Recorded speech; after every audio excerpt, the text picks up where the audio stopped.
Hello বন্ধুরা, আজকে আমরা বিভিন্ন বিপ্লব সম্পর্কিত কিছু গুরুত্বপূর্ণ জেনারেল নলেজ সম্পর্কে আলোচনা করব। তো চলো শুরু করা যাক।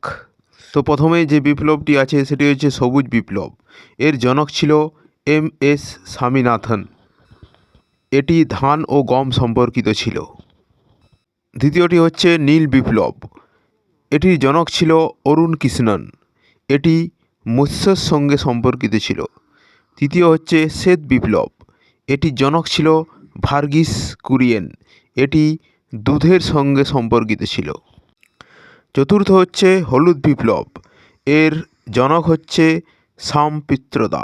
এটি তৈলবীজের সাথে সম্পর্কিত ছিল। পঞ্চম হচ্ছে লাল বিপ্লব। এর জনক হচ্ছে বিশাল তেওয়ারি। এটি টমেটো ও মাংসর সঙ্গে সম্পর্কিত ছিল। 6 নম্বর হচ্ছে গোলাপি বিপ্লব। এটি জনক হচ্ছে দুর্গেশ প্যাটেল। এটি পেঁয়াজ ও চিংড়ির সঙ্গে যুক্ত ছিল। 7 নম্বর হচ্ছে সোনালী বিপ্লব। এর জনক হচ্ছে নিরপাখ তুতেজ। এটি মধু ও ফলের সঙ্গে যুক্ত ছিল। রূপালী বিপ্লব। এর জনক হচ্ছে ইন্দিরা গান্ধী।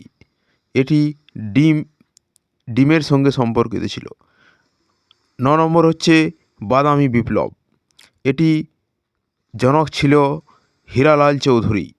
এটি চামড়ার সঙ্গে সম্পর্কিত ছিল। 10 নম্বর হচ্ছে প্রোটিন বিপ্লব। এটির জনক হচ্ছে নরেন্দ্র মোদী। এটি উচ্চ কৃষি উৎপাদনের সঙ্গে যুক্ত ছিল।